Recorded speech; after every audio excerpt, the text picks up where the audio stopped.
नमस्कार, news state देख रहे हैं आप। मैं हूं आपके साथ शुभम त्रिपाठी। बुलेटिन की शुरुआत बड़ी खबर के साथ और इस वक्त की बड़ी खबर आपको बता दें, एमएलसी चुनाव से जुड़ी हुई बड़ी खबर।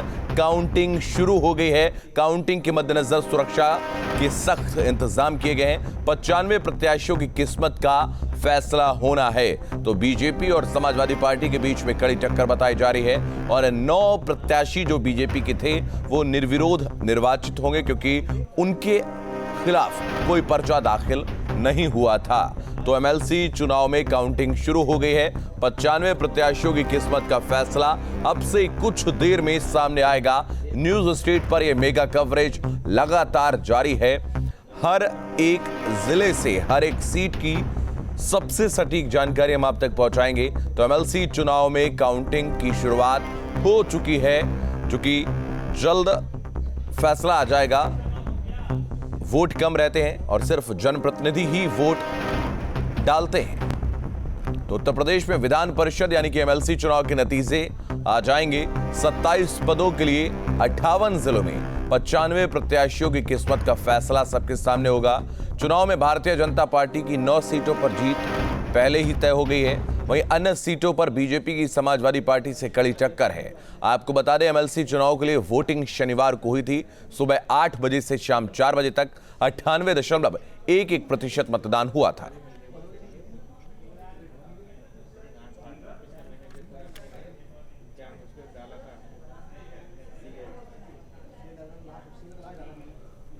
तो लगातार हमारे सहयोगी अलग अलग जगहों से हर एक तस्वीर आप तक पहुंचाएंगे। आगरा से विनीत दुबे हमारे सहयोगी जुड़ रहे हैं। प्रशांत कानपुर से हमारे साथ जुड़ेंगे। सुशांत मुखर्जी वाराणसी से हमारे साथ जुड़ेंगे। इसके अलावा अगर हम अनिल यादव की बात करें तो वो लखनऊ से जुड़ेंगे। और लगातार हमारे तमाम सहयोगी अलग अलग जगहों से जुड़े हुए हैं।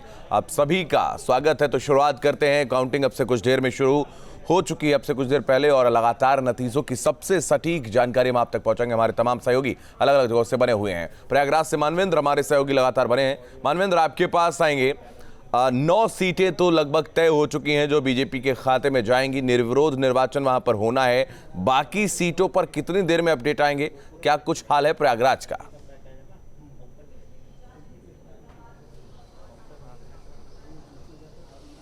जी देखिए, बस अब जो मतगणना है वो अब शुरू होने जा रही है। प्रयागराज में सदर तहसील में मतगणना हो रही है। इलाहाबाद और कौशाम्बी सीट का जो एमएलसी सीट है उसको उस पर परिणाम आना है। और अगर हम बात करें तो 10 टेबल बनाए गए हैं। हर टेबल पर 500 मतों की गणना होनी है।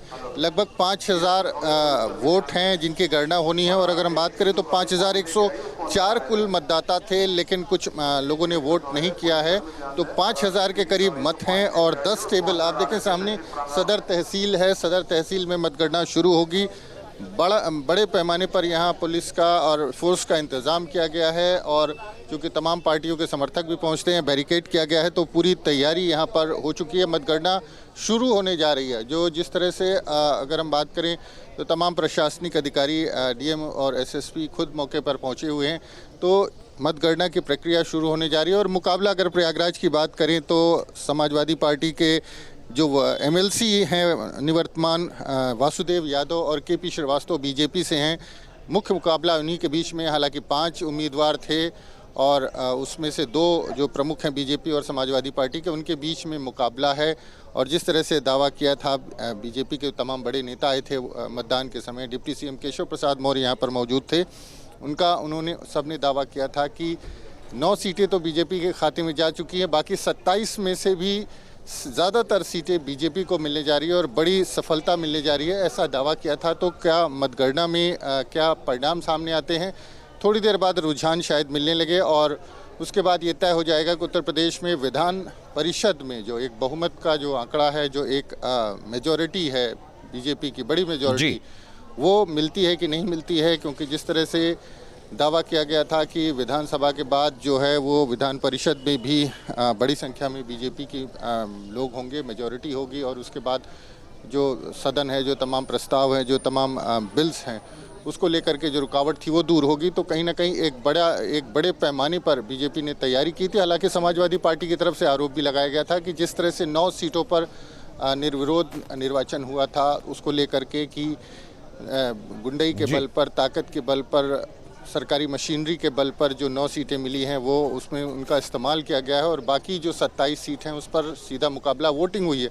तो परिणाम क्या आता है आज शायद कह सकते हैं कि आधे दिन के बाद रुझान स्पष्ट हो जाएं और मतगणना बस शुरू होने जा रही है। तो एक कह सकते हैं कि प्रतिष्ठा का प्रश्न है बीजेपी के लिए, क्योंकि 2022 और 2024 के चुनाव के बीच में ये चुनाव भी बहुत महत्वपूर्ण है। खासकर उत्तर प्रदेश के लिए देखना ये होगा कि किसको, समाजवादी पार्टी और बीजेपी में किसको इस चुनाव में बिल्कुल जीत मिलती है, किसको लीड मिलती है। बिल्कुल मानवेंद्र, आप लगातार हमारे साथ बने रहेगा। हर एक अपडेट न्यूज स्टेट सबसे पहले आप तक पहुंचा रहा है और एक बड़ी अपडेट एमएलसी चुनाव से जुड़ी हुई। आगरा में सुरक्षा के सख्त इंतजाम किए गए हैं। 7 टेबल पर काउंटिंग होगी और 3 घंटे में आ सकते हैं परिणाम। इस वक्त की बड़ी खबर आपको बता दें, एमएलसी चुनाव से जुड़ा हुआ बड़ा अपडेट आगरा से बड़ी खबर सामने आ रही है। आगरा में सुरक्षा के कड़े इंतजाम किए गए हैं। 7 टेबल पर काउंटिंग होगी और 3 घंटे में परिणाम आ सकते हैं। तो विनीत दुबे हमारे सहयोगी जुड़े हुए हैं, उनके पास चलेंगे। विनीत, आपके पास आएंगे। लगातार हर एक तस्वीर अलग अलग जोर से हम अपने दर्शकों तक पहुंचा रहे हैं। आगरा में क्या कुछ तस्वीरें, कितनी देर में रुझान सामने आ सकते हैं?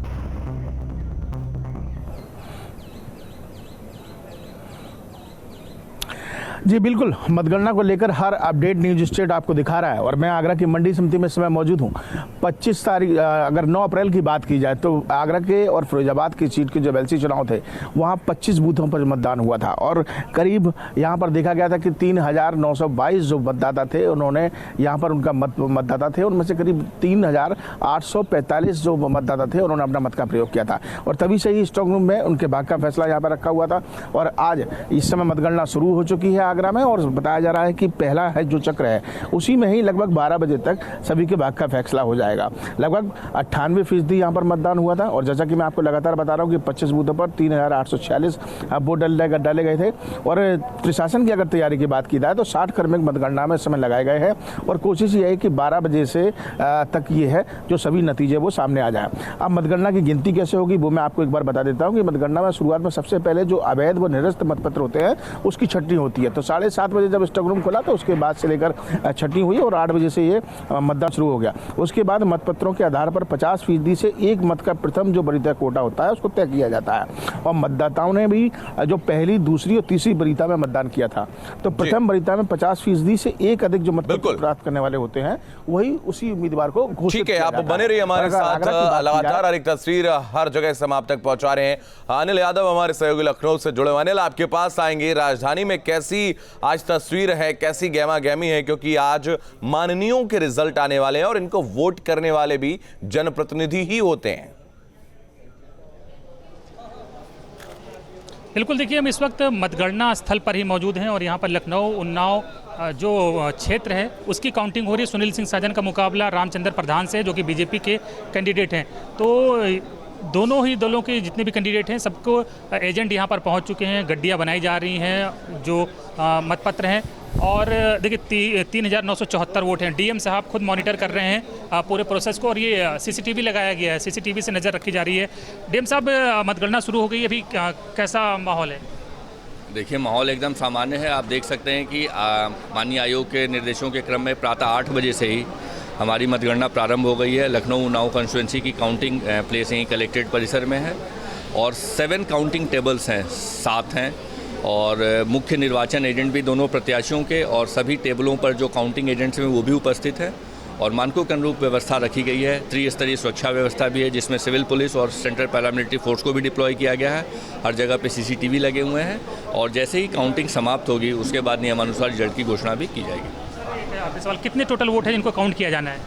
देखिए, 3,974 टोटल वोट पोल्ड हुए हैं तो उसमें से सभी वोट में से जितने वैलिड वोट्स रहेंगे उन सबको 100% काउंट किया जाएगा। 74 वोट जो हैं वो कास्ट हुए हैं और मतगणना शुरू हो गई है। तो 2-3 घंटे का एक पूरा प्रोसेस रहेगा, उसके बाद रिजल्ट जो है वो आ जाएंगे और लखनऊ और उन्नाव को अपना एमएलसी मिल जाएगा। सुनील सिंह साजन रहेंगे, रिटेन करेंगे या रामचंद्र प्रधान नए एमएलसी होंगे, ये 3 घंटे के बाद जो है तस्वीर पूरी तरह से क्लियर हो जाएगी। और देखिए, सुरक्षा के पूरे अभूतपूर्व इंतजाम किए गए। डीएम और डीसीपी खुद मॉनिटर कर रहे हैं पूरे मतगणना को। बिल्कुल, तो लगातार सुरक्षा के कड़े इंतजाम किए गए हैं और अब से कुछ देर में जो परिणाम है वो सामने आ जाएंगे, रुझान सामने आ जाएंगे। और क्या बीजेपी एक बार इस बार उच्च सदन में बहुमत हासिल कर लेगी, क्योंकि 2017 में जब 15 साल के बाद वापसी की, लेकिन एक जो दिल में गुबार रहा वो यही कि उच्च सदन में बहुमत हासिल नहीं कर पाए। तो क्या इस बार ऐसा होगा, क्योंकि 100 सीटों पर चुनाव हुए हैं और उनमें से कितनी सीटें बीजेपी जीतेगी, माफ कीजिएगा 100 सीटें विधान परिषद की हैं, उसमें से कितने पर बीजेपी जीतेगी, ये देखने वाली बात होगी। लगातार हर एक अपडेट न्यूज़ स्टेट आप तक पहुंचा रहा है।